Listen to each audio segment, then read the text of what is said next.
Hello comrades and welcome to the Ministry of Propaganda. This is going to be a long video, so you might want to pause here and go make yourself a brew, maybe get a snuggly blanket and get comfy. The video will be timestamped and there'll be subsequent video releases of individual chapters to try and make it easier to view later on. Before we start, I want to say that Shabana Mahmood is an absolute witch and needs to resign, and Matt Goodwin is a misogynistic, racist piece of rubbish and he also needs to go. The propaganda that we're looking at this week is that Reform UK Ltd are the new party of the working class. If you don't want to watch until the end of this rather long video, the answer is very obviously and resoundingly no. So if that's you, thanks for watching and I'll see you next time. If, however, you want to know why they're not the new working class party, stick around until the end of the video.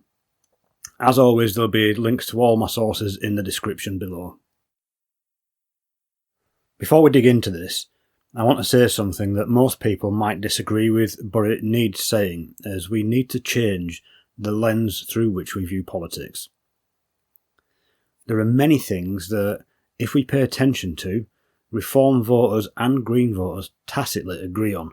In fact, I'd go so far as to say that we agree on almost all of the problems that this country faces, and we only really disagree on proposed methods for dealing with these problems. With that in mind, we need to stop focusing on the left and right of politics.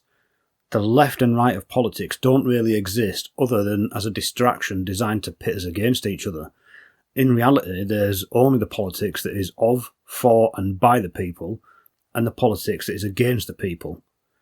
Billionaires and elites directly profit from us squabbling because it stops us collectively organising. If there's roughly half the population siding with billionaires because they've drunk the Kool-Aid, then change can never happen and the elites continue to profit. Over time, we get what we're currently seeing now. Billionaires making money at a rate never seen before, directly off the backs of working people, making us poorer and poorer and poorer. If the higher earnings tax threshold had kept up with inflation since 2010, it'd currently be sat at around £58,509 rather than the 50 grand it's currently at. This threshold has been frozen from 2022 and will remain so until 2031. We have the highest tax burden on working people in generations and we're getting nothing for it. Public services have been decimated, the NHS is entirely broken, and the whole country are angry and depressed. This isn't because of immigration or poorly managed public services, it's because politics has been consistently done against us. Following the 2008 banking crash, a political decision was made by Peter Mandelson to pass the burden of the bankers' mistakes onto working people rather than onto the bankers, whilst at the same time giving those very same bankers bonuses. This was politics being done against us. Under multiple Conservative and Labour governments, our armed forces were absolutely gutted, with the army alone being reduced from 155,000 troops in the year 2000 to 100,000 today. But that figure includes reserve forces. The actual total number of full-time regular soldiers we have today is 73,000. Our entire army could be seated in Wembley Stadium with 17,000 seats left empty. This has left us entirely defenceless without aid from our European allies or America. This was politics done against us. During the COVID-19 pandemic, the government gave away tens of billions of pounds in contracts for PPE to their friends and donors, almost all of which ended up being below specification and getting incinerated because it was unusable. We had to foot the bill. This was politics done against us. Workers' rights have consistently been eroded in favour of corporations, so that now workers can be made to work significant amounts of unpaid overtime, taking away their free time and defrauding them of tens of thousands of pounds a year under unfair legislation. This is politics done against us. The government sold off our national water to venture capitalists who extract the maximum profit from the system whilst investing nothing in return until the system crumbles, then putting prices up again as they pump raw sewage into our waterways. We are the only nation in the whole of Europe and Asia, along with almost all of Africa, that has privatised water. Water is a minimum requirement for life and we privatised it. This is politics being done against us. The current government are passing seemingly innocuous laws, then altering them to sneak under the radar extremely regressive surveillance measures. They are changing them through regulation rather than legislation, meaning that nobody gets a say. In their own words, they want the eyes of the state on us at all times. They are trying to say that this is for public safety and to protect people, but the people that we need protecting from is the government. This is politics being done against us.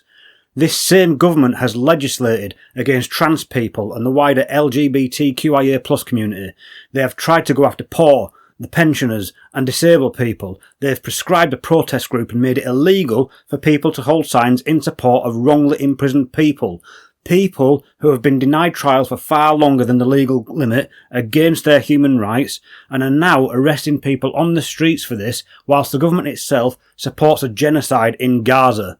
They are embedding American surveillance companies into our NHS as they systematically sell it off to their friends under our noses. This is politics being done against us. We are now significantly poorer, work significantly harder, have far less free time, have far fewer rights, and are at a much higher risk of the government acting against us, the people. It has to stop. If we want to change this, it will require all of us together to bring about a politics of, for, and by the people. With this in mind, let's take a look at the relevant parties today, starting with Reform. The party name for Reform is probably the most sensible place to start, as it instantly highlights something. They're not a typical political party with collective agreement and organisation, or a membership that can vote on policy.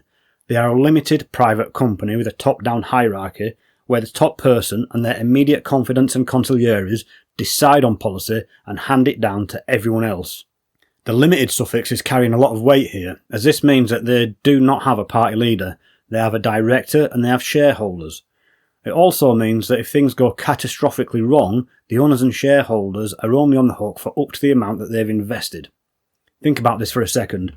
If someone is injured, killed, wrongly accused or suffers negative actions as a result of either their policy or governance, and they're taken to court, the amount that they can be made to pay out is limited to the amount invested in the company. Now ask yourself this: who does this serve? Does it serve working people, or does it serve the directors and shareholders? It should be obvious that this only benefits the shareholders and directors of the company. By setting Reform up as a limited company rather than a political party, the owners have consciously designed the system so that they can do politics against us. In contrast, the Green Party of England and Wales is an entirely democratic organisation. The leader and co-deputy leaders have been chosen by the membership, as have every person that holds office within the party. Every single policy that the Green Party has been put forward by a member of the party and has been voted on and approved by the membership. If a single member does not like a policy or has an idea for a new policy, they can put forward their idea, campaign within the party to spread their idea, and then the membership can vote on it at the party conference, which is open to all members. Hannah Spencer, the Green Party nominee in the Gorton and Denton by-election, did exactly this with the policy surrounding greyhound racing, and, as a result, the policy changed. This means that no matter who you are, as long as you are a member of the party, you can directly affect policy. You can directly affect change. Every member has a voice, and every member has power. This is politics of, for, and by the people. Moving on to the people. The leader of Reform UK Ltd is the ambulatory phallus Nigel Farage, MP for Clacton. Good old Nige is the son of a stockbroker. He went to private school and before becoming an MP was himself a commodities broker. He was a member of the Conservative Party and in 1989, whilst a member of the Conservative Party, voted for the Green Party in a general election. Farage is a multimillionaire. The deputy leader of Reform UK Ltd is Richard Tice, MP for Boston and Skegness. He's the son of a philanthropist and the grandson of a property developer. He went to private school before becoming a property developer himself and subsequently becoming the CEO of multiple property companies, a TV presenter on Talk TV and GB News, and he was a member of the Conservative Party for many years. Richard Tice is a multimillionaire. Sarah Porchin, MP for Runcorn and Helsby. She attended private school and worked as a Justice of the Peace as well as working for Shell Oil and Gas. As a Justice of the Peace, she was reprimanded by the Judicial Conduct Investigations Office for using her judicial position to influence colleagues' views in a political context, as well as breaching confidentiality by publicising the complaint against her. She was a member of the Conservative Party and is a millionaire. Danny Kruger is the MP for East Wiltshire. He's the son of a property developer and was privately educated at Eton College. After leaving university, he immediately became the Director of Research at the Centre for Political Studies, which is a centre-right think tank. He then became a political advisor for the Conservative Party, and then was elected and served as a Conservative MP before joining Reform UK Ltd. He owns multiple properties and land, so he's certainly a property millionaire, although there is no data to suggest that he's actually a cash millionaire. Robert Jenrick, MP for Newark. He's the son of a finance director who later became a managing director. He's privately educated and qualified as a solicitor, working in London and Moscow before becoming a Conservative MP. He is a multimillionaire. Suella Braverman, MP for Fareham and Waterlooville. Born to working class parents, but the niece of a former Mauritian High Commissioner to the UK. She was privately educated on a partial scholarship. After graduating, she worked as a solicitor and joined the Conservative Party, campaigning for election in multiple seats as a parachute candidate before becoming the Conservative MP for Fareham and Waterlooville. As Home Secretary, she became known as Cruella Braverman for her consistently vile, racist rhetoric and plans to send asylum seekers to Rwanda. She is a multimillionaire. Andrew Rosendale, MP for Romford, one of the few genuinely working class politicians on this list. He's the son of a school dinner lady and was educated in a state school. He joined the Conservative Party at 14 years old and worked as a local councillor before becoming the MP for Romford. He is staunchly anti-LGBTQIA+, and was embroiled in the MP's expenses scandal. Lee Anderson, MP for Ashfield. He's the other MP on this list that is genuinely working class. The son of a coal miner in Sutton in Ashfield, he was educated at a local school and became a coal miner in his local pit. He was a Labour supporter and part of the party for years and was actually a Labour councillor from 2015 to 2018, when he was suspended from the Labour Party for using boulders to block the travelling community from setting up camp. He then defected to the Conservative Party. His time as a Conservative MP was spent in what seems like almost constant conflict with his peers. He defected for a second time to Reform UK Ltd in March 2024. He is a multimillionaire. In contrast, from the Green Party we have the party leader, Zach Polanski, was educated by a mix of private and state education. He's worked as an actor and a hypnotherapist, and before joining the Green Party was a member of the Liberal Democrat Party. Zach is the democratically elected leader of the Green Party, being elected by the membership on a massive majority of 85%. He is not a millionaire. Co-deputy leader Mothin Ali is the son of a unionised steelworker who lived in Sheffield after emigrating from Bangladesh in the 1960s. Mothin is a Green Party councillor in the ward of Gipton and Hayhills in Leeds. He was democratically elected to co-deputy leader of the party in 2025 from a pool of 9 candidates, with the largest share of the vote at 33.51%. He is not a millionaire. Co-deputy leader Rachel Millward was privately educated and after graduating worked as a researcher in the media industry before setting up a film festival to promote and show films made by women which are significantly underrepresented in the industry. She is the deputy leader of Wealdon District Council, and whilst there's no readily available information on her net worth, her family home is valued at around £1.6 million. Sian Berry, MP for Brighton Pavilion, was state educated, then went to Oxford University where she graduated with a master's degree in engineering. She's worked as a medical copywriter and as a campaigner for charity. Her only job is as an MP, with no other regular roles in her parliamentary registered interests. She is not a millionaire. Ellie Chowns, MP for North Herefordshire, is the daughter of a Methodist preacher. She holds a PhD in international development and has worked overseas for various charities, as well as being a lecturer at the University of Birmingham, where she completed a PhD. She is not a millionaire. Carla Denyer, MP for Bristol Central. Her mother was a scientist and her father worked for both the MOD and a third-party supplier to the MOD. She was state educated and studied mechanical engineering at university. Following university, she worked in the renewable energy sector and became a councillor on the Bristol Council. She is not a millionaire. Adrian Ramsey, MP for Waveney Valley, was state educated and at university studied politics. After leaving university, he's worked for and in the Green Party, as well as serving as a CEO for an alternative energy charity that demonstrates and teaches sustainable development. He's not a millionaire. Looking at the patterns, we can see that the Reform UK Ltd MPs and leaders are not only mostly millionaires or multimillionaires, but with the exception of Lee Anderson and Andrew Rosendale, have all worked in fields that either generate wealth and funnel it upwards away from the working class, like property developers and stockbrokers, or involve control over people's lives, like judges and solicitors. These are the regular funnels for political careers, and all of these people have vested interests in protecting their capital. Additionally, most of them come from privileged backgrounds and as a result have no idea what it's like to live as a normal person. If you then look at their voting records, the trend continues. They generally vote against workers' rights whilst voting in favour of protecting capital. They tend to vote against equality, such as same-sex marriage, and continually vote against environmental issues, which have a disproportionate negative effect on the working class and poorer members of society. I urge you to go into the video description where you'll find links to the voting records of every MP mentioned here, both Reform UK Ltd and Green. See for yourself how Reform UK Ltd MPs are voting against everything that would benefit the working class and against the interests of normal people. See how they are doing politics against you.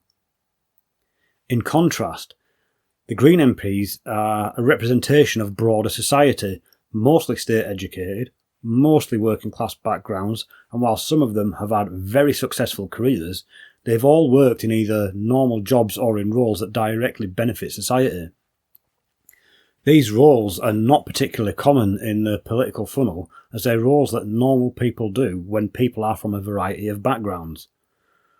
This is because these people, in general, came to politics later as a result of being negatively affected by politics being done against them in their normal lives. Being a politician was not the original goal for the majority of them. Then, when you look at their voting records, without fail, they vote in the interests of both working people and broader society. They vote in alignment with the democratically elected party policies. This is politics that is of, for and by the people. So, how are Reform UK Ltd and Green Councils stacking up around the country? I'm using councils here as that is effectively how most policies are enacted either for or against us by local councils. Well, starting with Reform UK Ltd, despite only controlling 10 councils, since May last year 51 councillors have either been sacked for racist or offensive comments or incompetence, or have resigned because the council is ineffective at delivering any actual reforms, including 4 councillors under police investigation, one for malicious election comments, one councillor threatened to kill his wife, another was actually charged with assault, and one tried to bribe voters outside of a voting station with free ice cream. Conversely, the Green Party during the same period had no resignations or expulsions of elected councillors. Every single Reform UK Ltd council has had to increase council tax after the party promised it wouldn't as a result of systemic overspending, with Kent County Council having overspent by more than £46 million just before announcing a budget that has been called both reckless and casino style by a Lib Dem councillor on the same council, and before announcing council tax raises. Warwickshire Council have failed to agree on a budget, causing chaos in the county. Nottingham County Council has spent £75,000 on flags despite promising to cut waste spending and having to put up council tax. Durham County Council has had multiple resignations, with the latest one being Councillor Nick Brown, who resigned citing, amongst other things, a failure to fund the long-promised A68 Toft Hill bypass, despite the council having received full funding for this. This is highly incompetent politics being done against us. Meanwhile, the Green Party have a long history of both running county councils and of councillors challenging the status quo. Stroud County Council has built 300 new council homes since coming into office in 2014, with another 100 planned.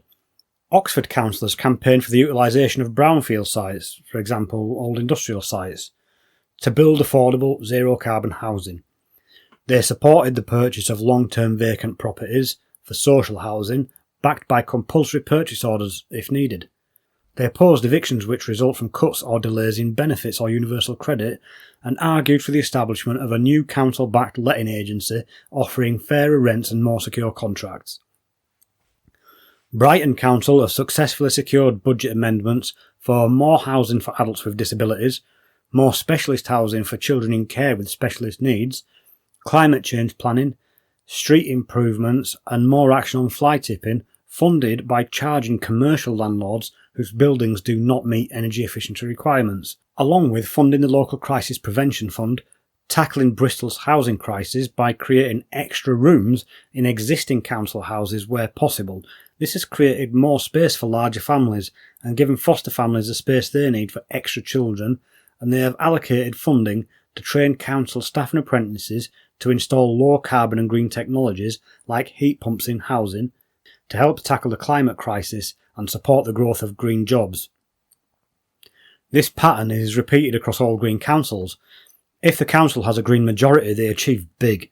If the council has a green minority, they still successfully campaign for and achieve real change for residents. This is politics of, for and by the people. So, what are the conclusions? Reform are offering a platform of change, but their entire lineup is literally the same people from the last Conservative government who broke the country. The same immigration ministers, the same Home Secretary, the same housing ministers. These are specifically the same people that were responsible for the state of immigration in the country, in charge of the housing crisis, in charge of selling off our NHS, and who were responsible for the terrible state of the nation's finance. The party is set up under a dictatorial model where membership cannot vote on anything. They're simply told what is happening, and if they don't like it, they're ejected from the party, usually under a smear campaign for anyone of significance. Most of their policies are business as usual. Reduce workers' rights, reduce your freedoms, and funnel money from you to billionaires. Additionally, Reform UK Ltd MPs have consistently voted in favour of protecting capital and disenfranchising the working class, and their councils have brought nothing but chaos and scandal. This is a display of their absolute litany of politics being done against us. The Green Party MPs were all selected to stand democratically before winning their respective election campaigns. Both the parliamentary and local government history of the Green Party is one of fighting continually for the rights of workers, for local community issues, and fighting to protect our environment from the worst ravages of uncontrolled capitalism. They have both a history of and a mandate to hold power to account, and all of their policies are democratically elected. Their entire policy catalogue is developed around making genuine, radical improvements and changes to the way we live our lives, and they want to bring in proportional representation, which would bring true democracy to both local government and parliamentary general elections. We all agree on the problems. Let's start working together on the solutions. A vote for the Green Party is a vote for real, meaningful reform in our beloved country, whilst a vote for Reform UK Ltd is a vote for business as usual, with added cruelty. Please leave a like, comment and subscribe because it does help the channel. And remember, fight fascism at every opportunity.